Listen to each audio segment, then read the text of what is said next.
amekuja na miaka 7. Ndio. Tunaweza tukamruhusu yule mwanachama, lakini kwa mambo ya kupiga au kupigiwa kura, huyo asipewe hiyo haki. Kwa sababu miaka 5 anachokipiga si kama anaona kama nini. Ndio maana hata katika sheria yetu hata Tanzania ni mtu ambaye mwenye miaka 18 anakuwa anakubalika kwamba huyu ana mawazo. Sawa. Umekubali. Kwa hiyo hicho tunaweza kusema bwana mtu katika awe mwanachama lakini asipewe tu ruhusa ya kupiga au kupigiwa kura. Tumekubaliana? Mimi naungana naye kwamba yani isiwe tusiweke limitations kwa mtu ambaye yote aungane. Ila ni swala kama anavyosema swala la kura na nini. Ni kitu kidogo. Kwa nini mtu asiwe mwanachama kisa kuishi kwa shule ya msingi shule? Okay. Wote ni wanafunzi. Na hivi tunasema ni Jumuiya Student Association inapata kazi. Kwa hiyo lazima Kwa tumekubaliana kwamba hiki kipengele sasa tutakivuta.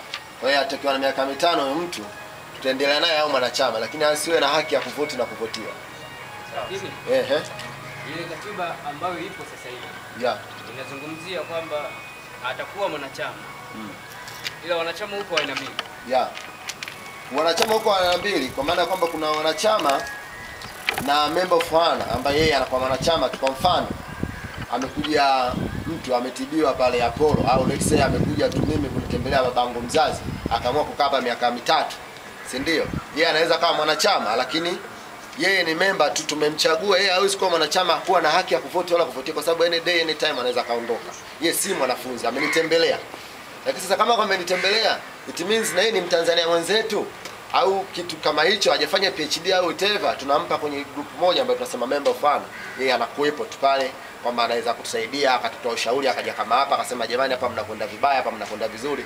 Yeye atakuwa na akio, lakini tukapoingia kwenye masuala ya kula na kupigia kula, yeye huwa hatumconsider, tunamwacha kama alivyo. Na yeye akisema anataka kutoa mchango 200,000 za Kihindi, it's okay, anaweza akatuchangia tukaendelea na process zetu.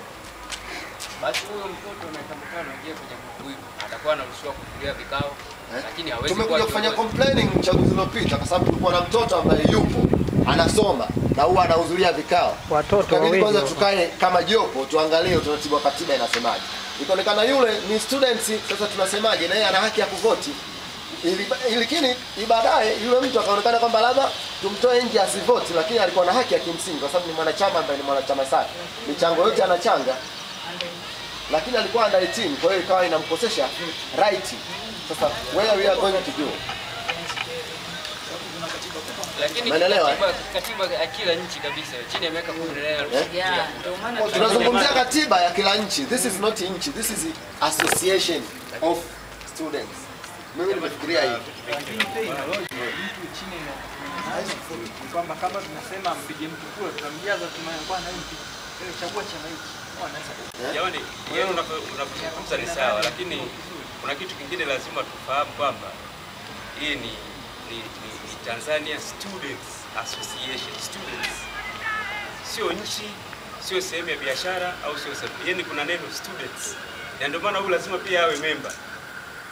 Atakuwa ana tofauti kubwa sana na mtoto mwenye miaka 2-3 kwa sababu mtoto mwenye miaka 2-3 hawezi kuwa student. Ndio maana naye amefiti kuwa member. Lakini hata kwenye kura pia ikiangaliwa pia itabidi tuweke kwa sababu huyu mtoto atakapokuja kupata tatizo la aina yoyote kwenye kiti ataenda. Ina maana naye pia anawajibika kulipa michango.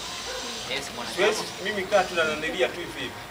Anaweza kafiwa, naye atakuwa apate mchango 2,000. Anaweza kupata tatizo la aina yoyote, viongozi wataenda. Kwa hiyo hata akipata matatizo shuleni, sisi viongozi tutaenda. Kwa hiyo hana tofauti na Abdullahi Daudi nje au na mwanajumuiya yoyote. Mimi nachosema sio kwamba hana tofauti. Yaani hana tofauti kwa hana. Lakini nachosema lazima tufikirie kweli kiuhalisia kwamba mtu wa miaka 7 anaamua kugombea mwenyekiti. Mimi labda niwakumbushe. Nani anasoma katiba ya Jamhuri ya Muungano wa Tanzania ambayo imekuwa ratified 2008? Wote. Umeelewa?